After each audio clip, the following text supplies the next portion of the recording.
Pues aquí arranca 7 Magazine. ¿Conocen la historia de las brujas de Zugarramurdi? ¿Saben que fueron quemadas aquí, en Logroño? Para explicarnos este proceso que culminó el 6, 7 y 8 de noviembre de 1610, estamos con nuestro historiador favorito, Bruno Calleja Escalona. Bienvenido, Bruno. Gracias, aquí estamos, una semana más. Bueno, hoy vienes acompañado de unos invitados muy especiales. A ver, preséntanoslos. Eso es, bueno, pues son Rosa, Mariano y Luis Ángel de la encomienda de Santiago Lucronion, y cada uno de ellos representan a uno de estos personajes dentro del auto de fe.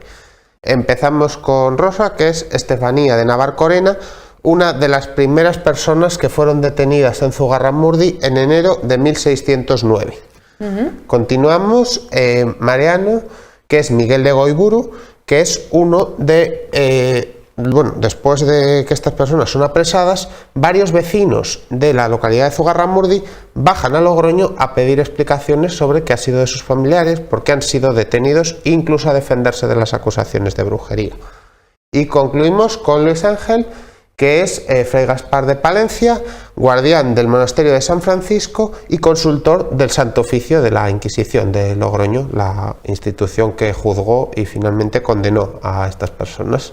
Bueno, vamos a conocer un poquito más sobre este auto de fe de 1610, ¿verdad? Eso es, sí. Pero antes vamos a ver una pequeña recreación, ¿verdad? Que habéis preparado. Eso es.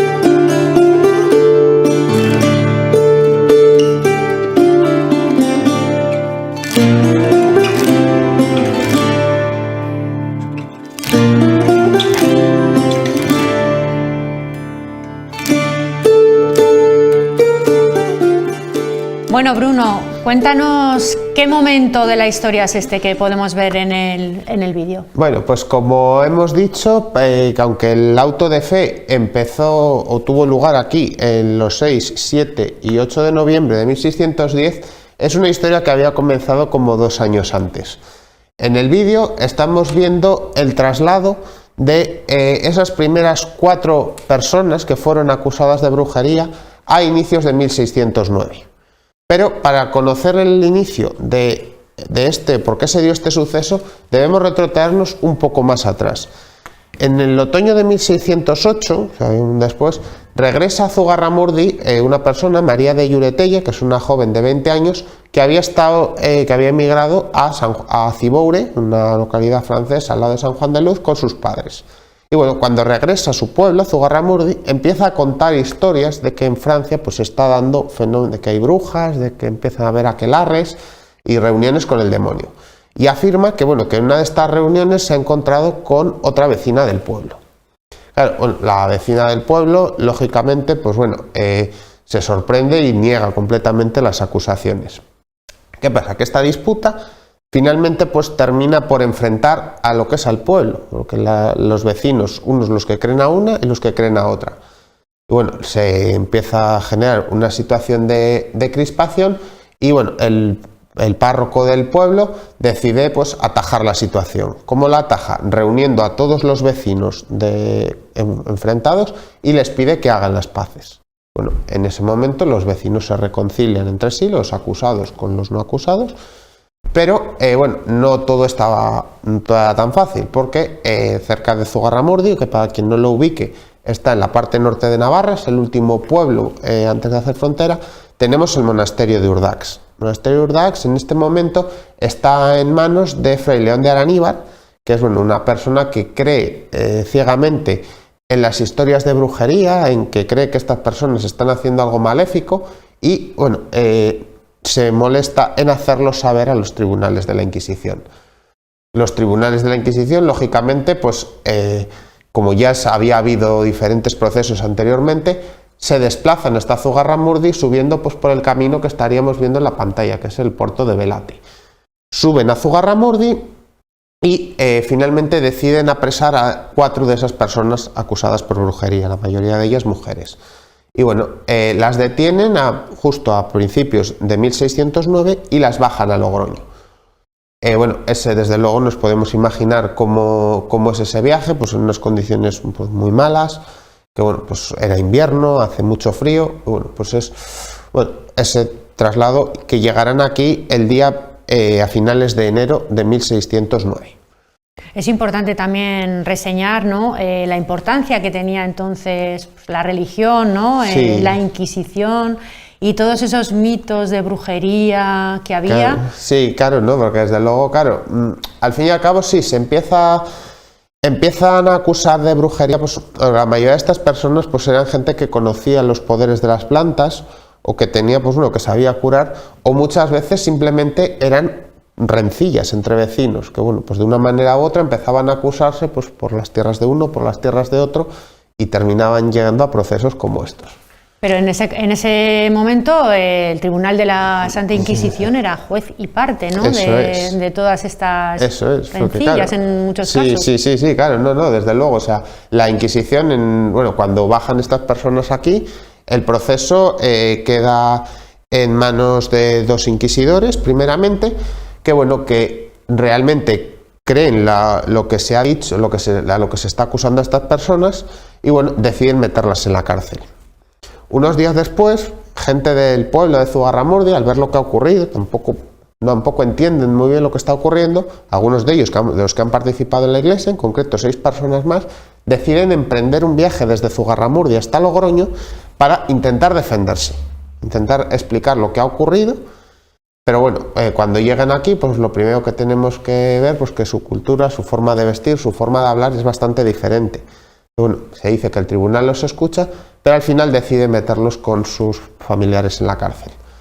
Hay que señalar... O sea que al final vinieron a intentar defender o pedir explicaciones, ¿verdad?, a la Inquisición, pero acabaron en la cárcel, acabaron ¿no?, en la como cárcel sus propios familiares. Y murieron a los pocos meses, porque ninguna de estas personas llegó a escuchar su sentencia, porque las condiciones donde el Tribunal de la Inquisición, lo que eran las cárceles, se ubican lo que es el aparcamiento de Valbuena. Y bueno, pues al final, pues eso, los tribunales pues empiezan a estudiar el caso, pero finalmente no se les da, no consiguen defenderse. Muchos de ellos, como dices, ni siquiera fueron procesados porque murieron antes, ¿no?, en la cárcel. Murieron en la cárcel, pero el tema no acabó ahí, sino que siguieron habiendo acusaciones, se asienta un miedo en este valle, y bueno, sigue habiendo nuevas acusaciones, y a mediados, en julio de 1609, otra vez los 2 inquisidores, deciden partir hacia Zugarramurdi a detener a otras 15 personas más. Las detienen y bajan para Logroño. Es en este momento cuando entra en la historia también otro personaje reseñable, como puede ser el 3er inquisidor, Alonso Frías Salazar. ¿Qué tiene de diferencia este hombre con los anteriores? Que Alonso Salazar y Frías, cree que lo que se está acusando, pues que no es tanto, él no ha podido escuchar a muchas de estas personas, y bueno, empieza a desconfiar un poco de lo que están diciendo sus compañeros inquisidores, y bueno, aboga por intentar dar una explicación. Claro, no es desde luego la postura de la época, porque claro, él es un abogado, él tiene unos estudios, tiene una formación, y bueno, por lo menos en un primer momento se muestra escéptico. Pero bueno, aún así, pues finalmente, pues para no acabar como las personas procesadas, pues firman las sentencias. Pero ¿qué pasa? Claro, se firman 31 sentencias, porque siempre decimos que desde luego se quema a 11 personas. Pero hay 31 sentencias. Algunas de ellas pues son reconciliaciones en efigie, que es simplemente que se reconcilia porque muchas de estas personas han muerto ya en la cárcel. Destierros o se dan diferentes sentencias. Las más terribles, desde luego, son las 11 personas que son enviadas a la hoguera, pero de las cuales 5 de ellas ya han muerto en las cárceles y se les quema en efigie junto a los restos mortales. Es una representación de la persona y bueno, se queman a estas personas, y 6, por supuesto, que son las que se les quema todavía en vida. Como se les conocía en ese momento, se les relaja en persona. Este edificio que estamos viendo ahora en la fotografía. El Tribunal de la Inquisición es una de las pocas imágenes que tenemos, porque bueno, es un edificio que es bueno, una edificación del siglo XVI que se ubica donde está ahora mismo el aparcamiento de Valbuena y que bueno, que fue pues sirvió a la Inquisición desde su llegada a Logroño hacia la década de 1520 hasta 1820, cuando, bueno, tras la guerra con la Convención Francesa y la posterior guerra de la Independencia, el edificio queda destruido y se abole la Inquisición. Es un edificio que da muchísimo servicio y en el que están las cárceles secretas, es un edificio para la época importante. ¿Dónde fueron quemadas estas personas? Bueno, como representamos siempre, bueno, las lecturas de las sentencias se hicieron en el antiguo Portalón, en lo que era el ayuntamiento que se ubicaba ahora mismo pues cerca de la calle Juan Lou.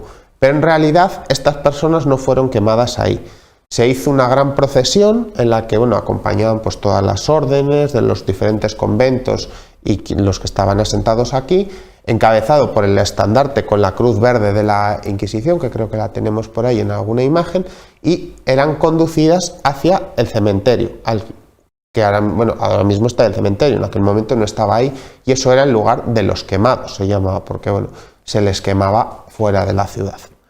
Y bueno, pues se les quema el día 8 de noviembre de 1610. Pero bueno, ahí tampoco termina la historia, porque claro, como hemos dicho, Alonso Salazar y Frías mantiene sus dudas de lo que se ha hecho. Entonces decide partir al año siguiente, vuelve a partir él hacia Zugarramurdi y hacia aquellos pueblos y empieza a interrogar a los supuestos testigos. Y empieza a darse cuenta de que lo que se ha hecho, desde luego, no se debería haber hecho, y que muchas de estas personas pues no eran culpables, no eran tales brujos como se les acusaba. Y consiguió también una cosa pues muy importante a nivel nacional, porque consiguió acabar con la quema de brujas. O sea, después del auto de fe de 1610 y con la intervención de Salazar, no se volvieron a quemar a más personas por brujería en España.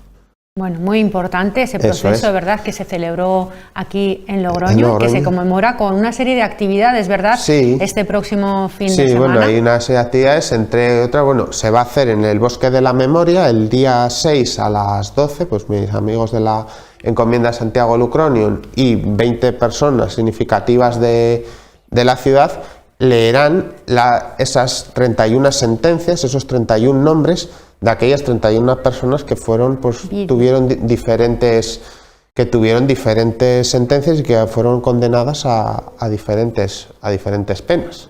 Entonces, pues bueno, desde aquí pues queremos invitar a esto, pues que vengan pues el próximo sábado a las 12 en el Parque del Ebro. Muy bien, pues invitados quedan todos ustedes, eso, ¿verdad? Sí. Y nada, muchísimas gracias, Bruno, y muchísimas gracias también a tus acompañantes que nos han, ¿verdad?, trasladado al pasado, es una manera de ponerse 400 años, ¿verdad? Es una manera de ponerse también en la piel, porque claro, cuando grabamos el vídeo para la presentación de la revista, nos trasladamos al puerto de Velate, a lo que eran los restos del Camino Real, que sería el camino por donde transitarían estas personas. Y el puerto de Velate tiene una importancia, porque ahí en esas imágenes que estamos viendo es la última vez que estas personas ven el Valle del Baztán. Entonces, pues bueno, es un lugar importante dentro de un camino que uniría Logroño y Zugarramurdi, pues que podemos conocer como la ruta de la brujería. Muy bien, Bruno, pues muchísimas gracias por venir aquí a 7 Magazine y contarnos esta interesante historia, ¿verdad?, que ocurrió aquí en Logroño hace más de 400 años, ¿verdad? 411. Gracias, Bruno. Gracias hasta la semana que viene. Y hasta el martes que viene. Bueno.